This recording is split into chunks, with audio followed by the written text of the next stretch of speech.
أهلا بيكم. في فيديو النهاردة هنتعلم مع بعض شرح كروشيه خطوة بخطوة لعمل شنطة كروشيه كبيرة وعملية ومناسبة جدا للمبتدئين، لأن الشنطة معمولة كلها من مربعات جراني سكوير سهلة جدا باستخدام غرزة واحدة، وهي غرزة الجراني سكوير، واللي بتتعمل من 3 عواميد بلفة. الفكرة بسيطة وسريعة ومناسبة لأي حد حابب يبدأ كروشيه المبتدئين.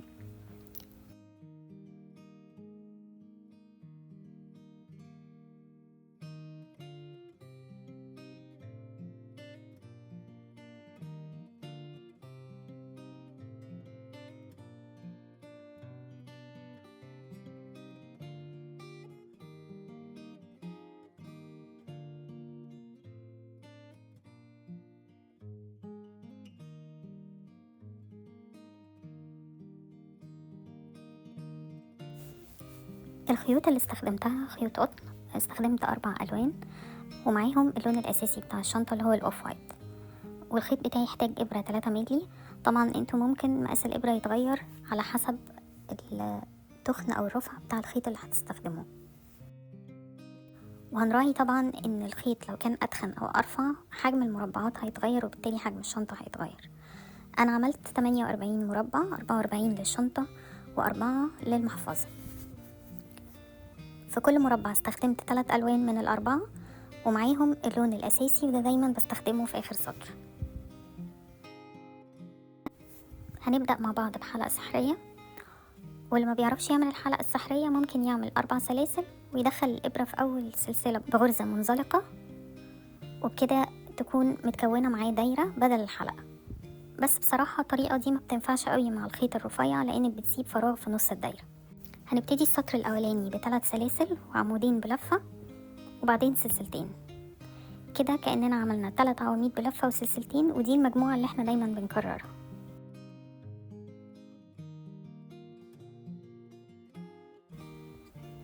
هنكرر المجموعة 3 مرات كمان، وهنقفل السطر الأولاني بغرزة منزلقة في أول سلسلة من ال3 سلاسل اللي بدأنا بيهم.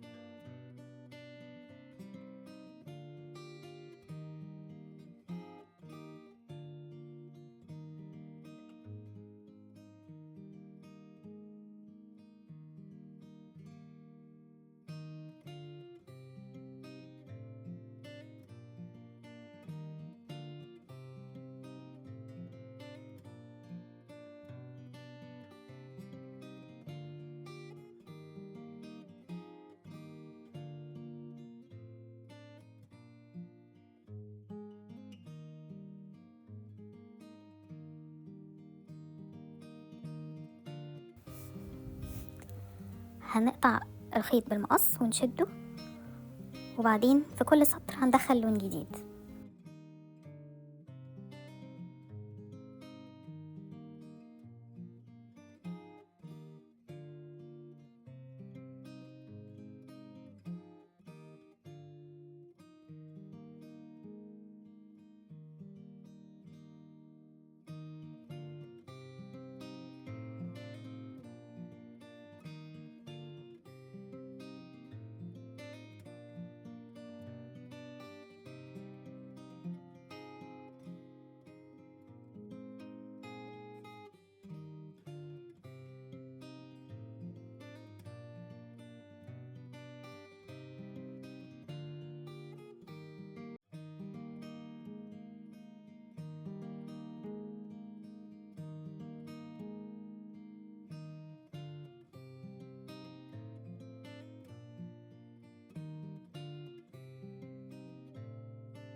دايما ببتدي السطر الجديد من الركن اللي قبل الركن اللي انا قفلت عنده السطر القديم، وبكده بضمن دايما ان انا كل سطر ببدأه من ركن مختلف. هنبدأ السطر الجديد، هثبت الخيط بغرزة منزلقة ونعمل 3 سلاسل وغرزتين عمود بلفة، وبعدين في كل فراغ من ال3 فراغات الأركان الباقيين هنعمل 3 عواميد بلفة، سلسلتين 3 عواميد بلفة.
لما نوصل لأول ركن بدأنا منه هنكمل المجموعة، فهنعمل 3 عواميد بلفة سلسلتين ونقفل السطر بنفس الطريقة بمنزلقة ونعمل سلسلة، وبعدين بنشد الخيط ونقصه، وبكده نكون قفلنا السطر.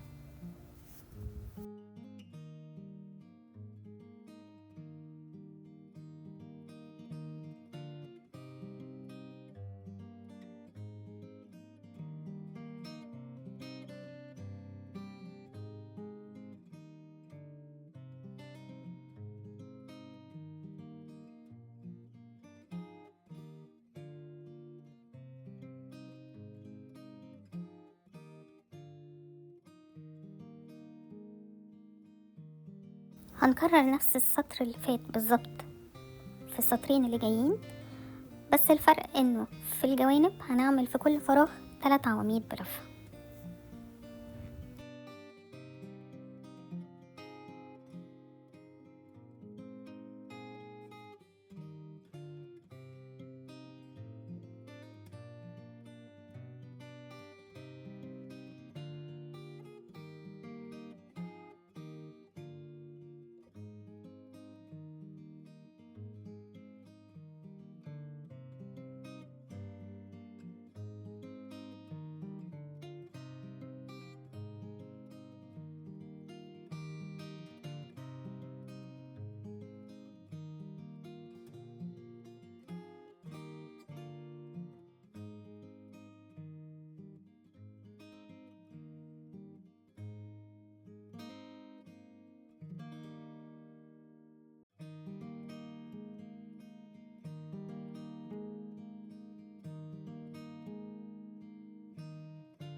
انا بفضل ان اخر سطر في كل مربع دايما نعمله باللون الاساسي للشنطة اللي هنستخدمه في التشبيك وفي عمل الايدين، علشان اللون ده يبقى طاغي على الشنطة وتطلع بالشكل اللي انتوا شفتوه. بس ده طبعا حاجة اختيارية، اللي مش حابب يعمل كده ممكن يغير ترتيب الالوان.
هنقفل المربع بتاعنا بغرزة مخفية، طبعا علشان الشكل يبقى مرتب وما يبانش ان فيه وصلة في المربع.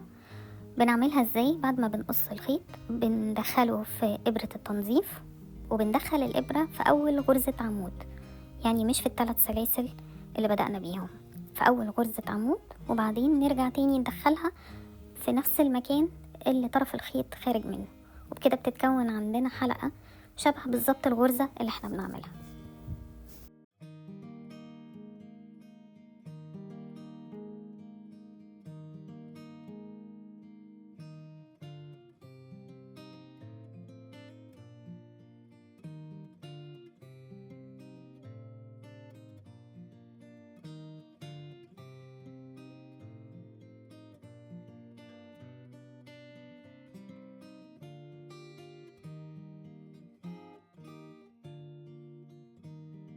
اخر حاجة هنعملها ان احنا هنخفي كل اطراف الخيط بإبرة التنظيف في ظهر الغرز ونقص زيادة، وبكده تكون المربعات بتاعتنا جاهزة.